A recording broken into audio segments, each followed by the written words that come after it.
Right, tonight's meeting is going to be building belief. Stop listening to yourself and start talking to yourself.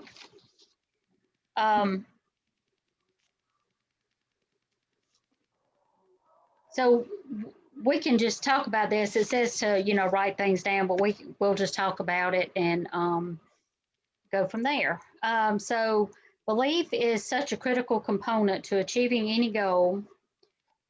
When our belief level is high, we take greater action and see better results. So this fuels our commitment to our goal, but when our belief level is low, we take little action. So this produces little to no result and unfortunately affirms our low belief level. The good news is we have the power to choose which direction our belief cycle heads. So belief levels begin growing the moment we stop listening to ourselves and start talking to ourselves.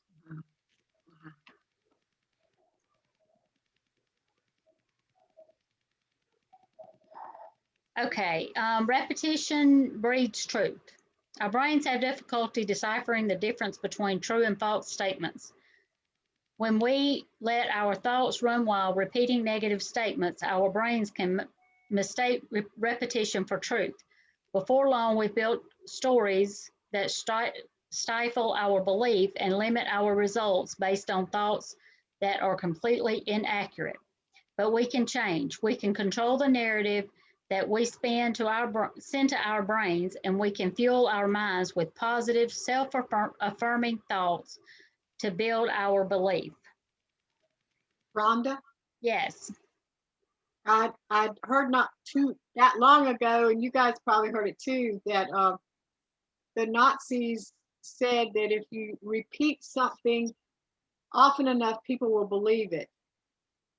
True. So, It so, is. so they use that much. It's very true. And that's, they use the same thing in brainwashing, people into believing stuff. Um, and, I think the media does that a lot of times. They just give it the same headlines and people start believing things. Yep. They're not the only ones, but yes, that's true. Yeah, That yeah, true. yeah. And even with ourselves, if we keep telling ourselves, well, like we have this thing where I used to believe that, well, it runs in the family. So this is like, high blood pressure is in the family. So that's why I have it. Or I'm overweight because obesity run in the family. But what we always forget is that our genetics, we only inherited 20% from our parents. So we have that other 80% we could work with. Now, it may not mean, may mean that we still may have high blood pressure, but maybe it won't be as bad as, our relatives. So, right. Yeah. And that's kind of what what you focus on grows. That's kind of what that's talking about is, that you keep hearing the same thoughts over and over again. So that's where you get your beliefs from. So I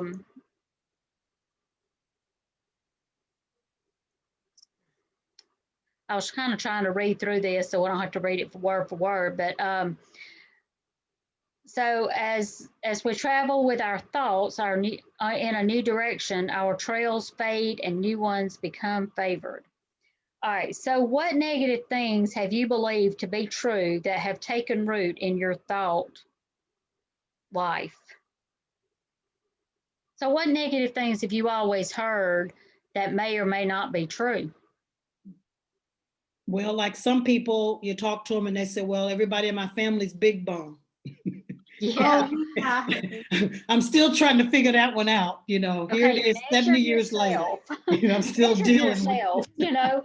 If you can't touch, then you got big bones. If you can touch, you're medium framed and the truth of the matter is, I mean, I know this has a building belief and it sounds, really what's that, but the truth of the matter is that sometimes we just believe lies. Yeah, that's true. And it's because, old wives' tales, or it's just carried down from generation to generation. Right. And, it's the thing that, like, somebody fixes food a certain kind of way. You know, they always could split their hot dogs, you know, Mhm. because that's what their mama did, you know. Well, that you ask your mama and it's like, well, why do you split the hot dogs? It's like they go further. That's the only reason. They don't taste better. You know, it's like in my family, you know, you gotta, when you fix a sandwich, the bread has got to match because it tastes better if the bread matches. You know, but it's things like that, you know, that we just hear over and over and over that may not necessarily always be true. And you have to find those things out for yourself, whether they're true or not, or refocus your brain to find out the truth and to, you know, to retrain your thoughts. Um, so what actions have or hadn't happened because of how you're limited, how you've limited yourself? Let's end the year deliciously. I used to tell myself that I was sugar addicted. I may have shared this before, I don't remember, but now I say I'm sugar tempted, but I'm not giving the devil a toehold. And I'm not going to say I'm addicted because then I put that in my brain and then I think I have to act that way. So I no longer claim that. Right. I can be tempted, but not addicted. Yeah.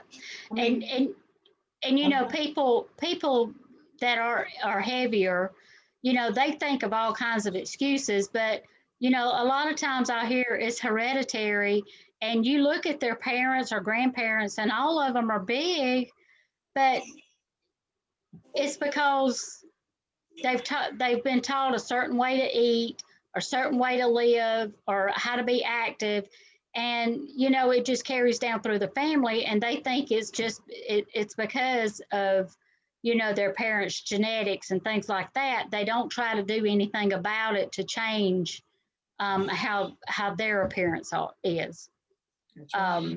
So you know, we've got to really listen to ourselves, and or talk to ourselves and tell ourselves and write down what negative thoughts do we have. And sometimes you really have to think about it, you know, because sometimes we might think of something and just, you know, not realize it's really a negative thought that has just been handed down or we've just heard. You know, so but we want to take those negative thoughts and turn them into something positive. So write one positive belief statement into your thought life. So all belief statements must be written in a way that states you're already this thing. For example, let's say you're struggling with overeating. You would not say, I don't eat unhealthy foods. Instead, you would say, I fuel my body with healthy foods. So, you know, leave out the negative words, the not, the don't, you know, things like that, and say it in a positive manner. So instead of, you know, it's like Valerie, you know, being addicted to food, she's not using that word addiction anymore. So we just have to remember the positive thoughts. So does anybody want to share something that's negative they can turn into a positive?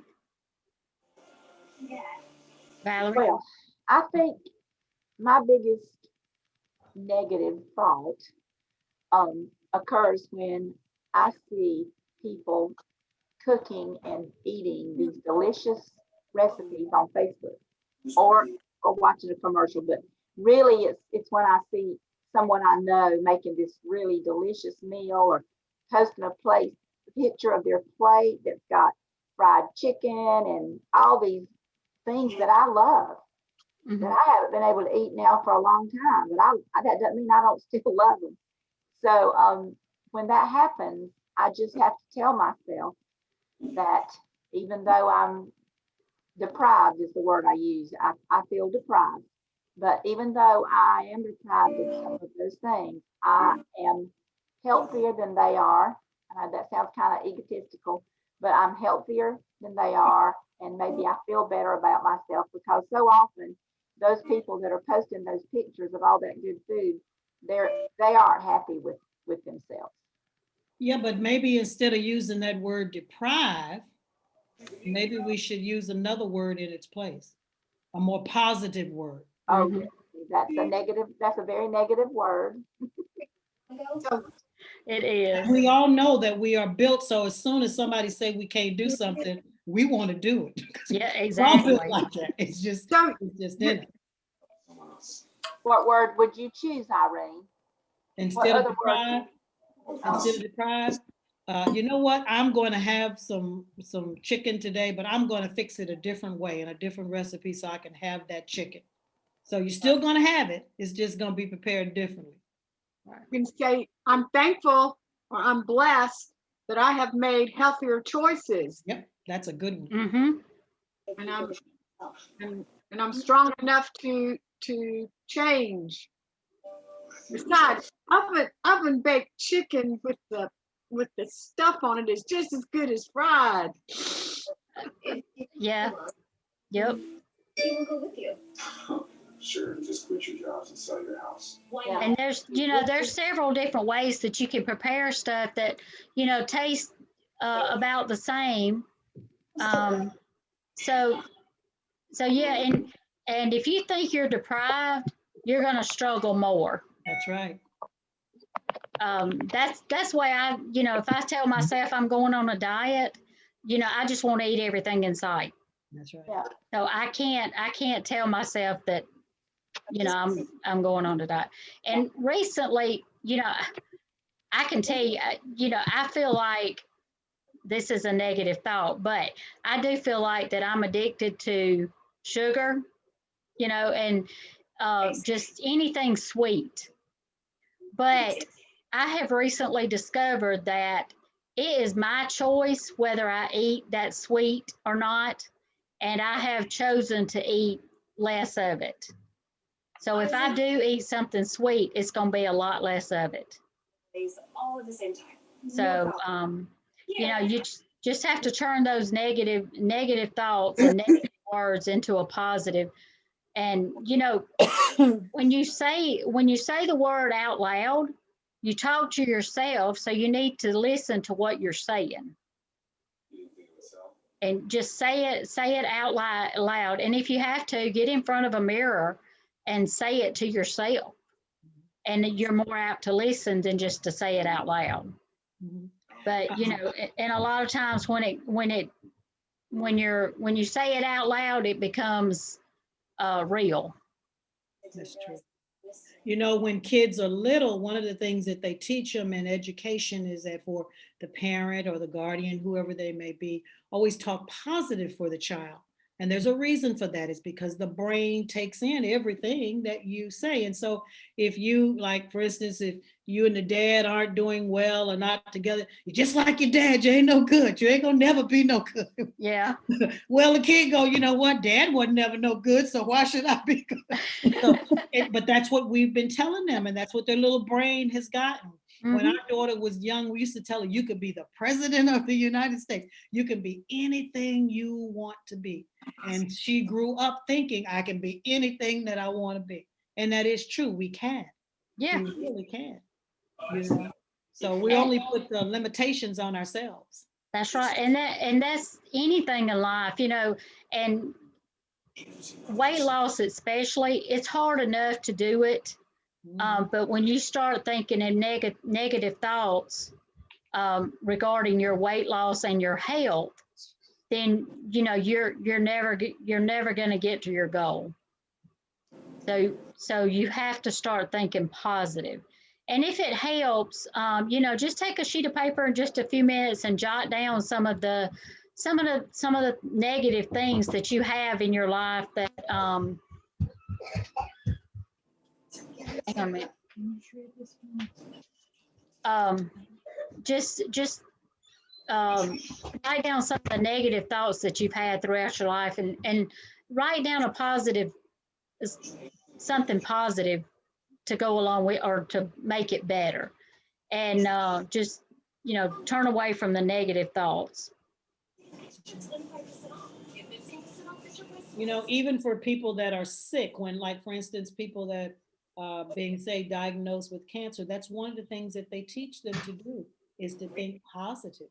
You know, if you're going in to have surgery, you have to think positive. That's because they know how that brain works. Yeah. Yep. And it does make a lot of difference, the attitude of a person, you know, when they go into anything. I mean, I can attest to it, you know, with my husband being sick, and, you know, he lost his voice box, and he was a big talker. So this year he lost his voice box. I mean, they had to remove his voice box, and now he just can't talk. But he has got such a positive outlook. And I think it has helped him so much, you know, get through and get past the thought of him never being able to speak out loud. So he, you know, he comes up with all kinds of ways to, he still cuts up because just the way he does sign language to me, you know. So, I mean, you know, and if you take your weight loss journey in a positive attitude, you're going to have a better journey to get to your goal. And you're just going to be able to focus more on staying healthy.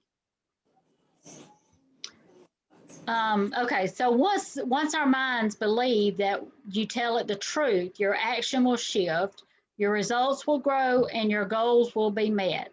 Then it'll be time to set new goals, create new belief, and you can create your new belief list. So start talking to ourselves instead of listening to ourselves, and we're taking control of our results. But you know, you've got to talk to yourself in order to listen. So talk out loud, talk in the mirror, you know, do what you can to get those positive vibes out.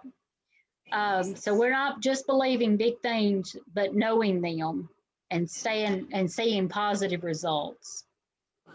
I think this is a great program to have at your chapter, and you know, have them write down a list during the week, and bring it back and discuss it the next week, or give them a few minutes, you know, before or during the program, during the chapter to do that. But you know, I just really think that positive attitudes go a long way. I talked to my cat and dog. Does that count? Yeah, if that helps, you know. Yeah, it does. But you know, My husband too. But I'm just talking about I can say anything to the cat and the dog. that's right. Positive. And they don't talk back. Oh yeah, they purr and stuff. Or Yeah. look.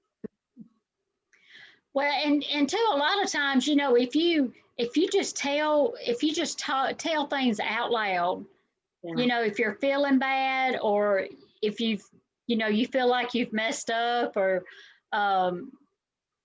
you know, you just need to get rid of something and you really don't have anybody to tell, you know, you can say it out loud and it just feels better. I'm bad about reacting to an email, and I'll just reply and hit and type, and then I'll delete the email. But it feels better to just get it out of your system, you know. So What's that little story that used to tell kids with the little train? I think I can. I think I can. I don't remember the whole thing, but the whole thing was supposed to be like to make the kids was positive for them. right. Yeah. Yeah, about the train delivering the toys over the mountain. Is that what it is? Okay. Yeah, I think that's what it was. It's been a long time since I heard it, but I think that's what it was. The little train that could. Is that Yeah. what? Ah, that's it. Yep, that's it. Yes. I need to buy that for my grandson. Yeah. If you can still find it. I don't know if you can still find it Yeah. anymore. I think so. Okay. Yeah, I need to buy that for my grandson. So, but you know, through the holidays, we just need to focus on the positive, and you know, we'll get through the holidays on, you know, better than we are now, and hopefully things will get back to somewhat normal, the new normal. You know, the first of the year. Um, Does anybody have any questions?